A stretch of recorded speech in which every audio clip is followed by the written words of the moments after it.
Hello friends, आज के इस लेक्चर में हम यूथ में और ओल्ड एज में होने वाली सबसे कॉमन प्रॉब्लम के बारे में डील करेंगे, विच इज़ हेमोरॉइड्स, जिसे हम पाइल्स भी कहते हैं।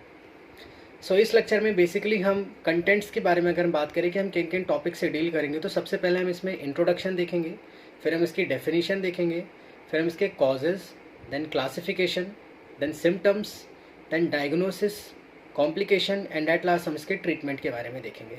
तो चलिए इन पॉइंट्स को एक एक करके हम कवर करते हैं।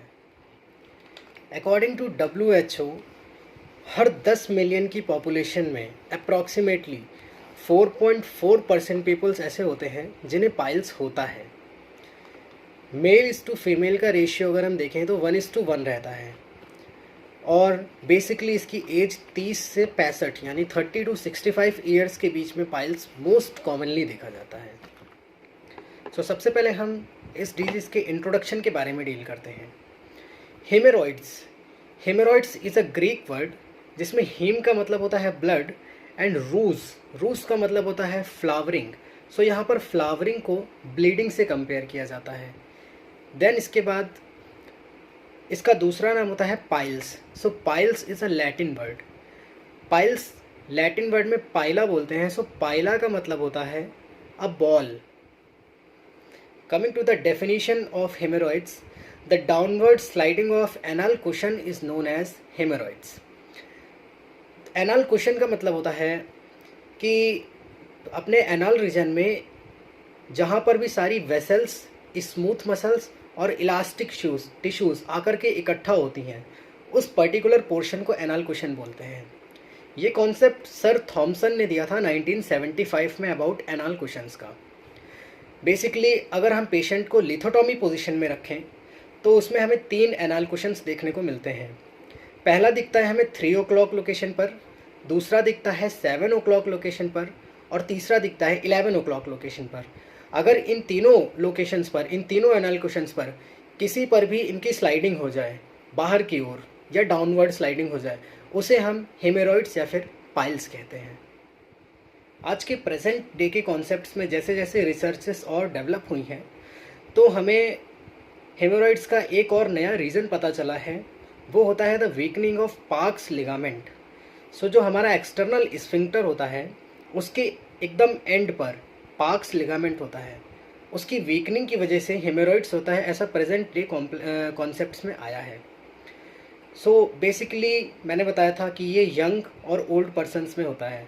तो नॉर्मली मीन्स कि 80% केसेस में जो देखा जाता है वो ये होता है कि यंग एज के पर्सनस में वैस्कुलर पाइल्स होता है, जबकि ओल्ड एज के पर्सनस में म्यूकोजल पाइल्स होता है। तो ये कॉन्सेप्ट हमें ध्यान रखना है। Coming to the causes of haemorrhoids, सबसे पहले सबसे ज़्यादा जो रिस्क में रहते हैं वो होते हैं स्ट्रेनिंग के patients. Straining in the sense जो स्टूल पास करते टाइम बहुत प्रेशर लगाते हैं, बहुत ज़ोर लगाते हैं। कुछ और हैं जिसमें जैसे डायरिया या फिर जिनका ओवर परगेशन हो गया है, कॉन्स्टिपेशन के पेशेंट्स, हार्ड स्टूल जिन्हें हो रहा हो, जो पर्सन्स लो फाइबर डाइट लेते हों, जिन्हें रेक्टम कार्सिनोमा हो, और प्रेगनेंसी में एक कॉन्सेप्ट यह आता है कि देखिए प्रेगनेंसी के टाइम पर जो अंदर का प्रेशर है वो बढ़ता है क्योंकि यूटेरस का साइज़ बढ़ जाता है। यूटेरस के साइज़ के बढ़ने की वजह से जब प्रेशर बढ़ता है तो वो भारी यूटेरस हमारे एनल रीजन की वेन्स पर एक प्रेशर डालता है, उसके एक्स्ट्रा प्रेशर की वजह से पाइल्स हो जाता है। Coming to the types of haemorrhoids, basically इसकी 3 क्लासिफिकेशन होते हैं।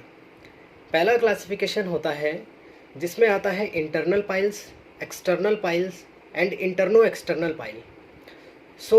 इंटरनल पाइल के बारे में अगर हम बात करें तो the pile mass which is present above the dentate line is called as internal piles. Dentate line क्या होती है? एनल रीजन को 2 पार्ट में डिवाइड किया जाता है, अपर 2/3 पोर्शन एंड लोअर 1/3 पोर्शन। जिस लाइन से इसको डिवाइड किया जाता है उसे बोलते हैं डेंटेट लाइन। तो जो भी पाइल का मास इस डेंटेट लाइन के ऊपर प्रेजेंट है उसको हम इंटरनल पाइल्स बोलते हैं, और जो भी पाइल का मास इस डेंटेट लाइन के नीचे प्रेजेंट होता है उसे हम एक्सटर्नल पाइल बोलते हैं, और जो इनके बीच में होता है उसे इंटरनो एक्सटर्नल पाइल बोलते हैं। The next one is primary hemorrhoids and secondary hemorrhoids. The normal location of primary hemorrhoids is 3 o'clock, 7 o'clock and 11 o'clock। और सेकेंडरी हेमोरॉइड्स वो हेमोरॉइड्स होते हैं जो प्राइमरी हेमोरॉइड्स की लोकेशंस के बीच में प्रेजेंट होते हैं, यानी जो 3 o'clock या 7 o'clock के बीच में है, या फिर 7 और 11 के बीच में है, या फिर 11 और 3 o'clock के बीच में प्रेजेंट है, उन्हें हम बोलते हैं secondary haemorrhoids. Coming to the third classification, तीसरा क्लासिफिकेशन होता है according to degree, 1 degree, 2 degree, 3 degree and 4 degree. अगर पाइल का मास रेक्टम में प्रेजेंट है और उससे ब्लीडिंग हो रही है बट वो बाहर नहीं आ रहा है, उसे हम 1 डिग्री पाइल बोलते हैं।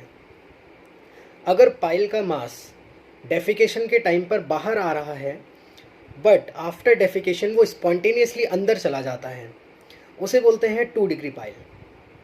अगर पाइल का मास डेफिकेशन के टाइम पर बाहर आ रहा है बट वो डेफिकेशन के बाद स्पॉन्टेनियसली अंदर नहीं जा रहा है, हमें उसे मैनुअली इंसर्ट करना पड़ रहा है, किसी न किसी टूल से हमें उसे एनाल रीजन से अंदर की ओर इंसर्ट करना पड़ रहा है, उसे हम बोलते हैं टर्शरी पाइल। और अगर पाइल मास बाहर आ गया है और कम्प्लीटली बाहर ही प्रोलैप्स हो गया है, उसे हम बोलते हैं 4 degree pile. Coming to the clinical features of haemorrhoids, so जो टिपिकल लक्षण दिखते हैं हम उनकी बात करते हैं। सबसे पहला लक्षण जो हमें पेशेंट बताएगा वो बताएगा स्प्लैश इन द पैन, मतलब वो जब टॉयलेट सीट पर बैठा तो ब्लड का एक स्प्लैश ऐसे सीट पर पूरा गिरा, उसके बाद उसका डेफिकेशन शुरू हुआ। ये प्राइमरी लक्षण है जो 1 डिग्री पाइल में अक्सर देखा जाता है। इसके बाद रेक्टम पर उसको मास फील होगा, उसको बोला गया मास पर रेक्टम। इसके बाद वहाँ पर उसको डिस्चार्ज फील हुआ, कुछ म्यूकोइड डिस्चार्ज हुआ। फिर वो बताएगा कि प्रोराइटिस है, प्रोराइटिस इन द सेंस खुजली, उस पर्टिकुलर एनाल रीजन पर उसको एक्सटेंस इचिंग रहेगी, वहाँ पर उसे पेन फील होगा। और अगर कंडीशन बढ़ती गई और वो इस चीज़ का ध्यान नहीं दिया तो कुछ केसेस में एनीमिया भी देखा जाता है। So these are some basic symptoms that a haemorrhoid patient can complain with us. Coming to the inspection of haemorrhoids, अगर हम इसका इंस्पेक्शन करते हैं तो हमें वो प्रोलैप्स पाइल ईजिली विजिबल रहता है। सेकेंडरी, अगर हम इसमें पीआर कर रहे हैं, पीआर मतलब पर रेक्टल एग्जामिनेशन, तो सबसे पहले तो हमें अगर 4 डिग्री पाइल है तो हमें पर रेक्टल को टोटली अवॉइड ही करना है। अगर आप कर भी रहे हैं तो आपको पेशेंट को पूरी तरह से हर एक चीज़ बतानी है कि आप उसका पर रेक्टल करने जा रहे हैं। पर रेक्टल एग्जामिनेशन में आप बेसिकली जो पाइल मास थ्रोम्बोज्ड हो जाते हैं, आप उन थ्रोम्बोज्ड पाइल मास को देख सकते हैं, महसूस कर सकते हैं। थर्ड प्रोसीजर इसी में आता है प्रोक्टोस्कोपी। प्रोक्टोस्कोपी के थ्रू आप प्रोक्टोस्कोप के थ्रू पाइल की एग्जैक्ट लोकेशन को आप देख सकते हैं कि वो 3 डिग्री है, 3 degree in the sense 3 o'clock है, 7 o'clock है या 11 o'clock है। तो ये चीज़ आप कन्फर्मेटिव कर सकते हो कि पाइल की लोकेशन क्या है। And last one is our barium enema X-ray, जिसमें आप एनीमा देंगे बेरियम का और उसका एक एक्सरे हो जाएगा जिससे आपको पाइल की एग्जैक्ट लोकेशन मालूम चल सकती है। So these are some procedures for the inspection of pile. Coming to the differential diagnosis of haemorrhoids, so ऐसी कौन सी हेमोरॉइड्स जैसी ही कंडीशंस आ सकते हैं एनाल रीजन में। इसमें anal polyps, anal fissures, fistula, rectal carcinoma, colitis, diverticulitis और genital warts, ये कुछ ऐसी कंडीशंस हैं जिसमें सेम हेमोरॉइड्स जैसे ही कंडीशन आ जाती है। सो इन डिजीज़ेस के बारे में तो हम बाद में डील करेंगे नेक्स्ट लेक्चर्स में। अभी हम बेसिकली इसकी डिफरेंशियल डायग्नोसिस में इनके नाम को हमें याद रखना है केवल।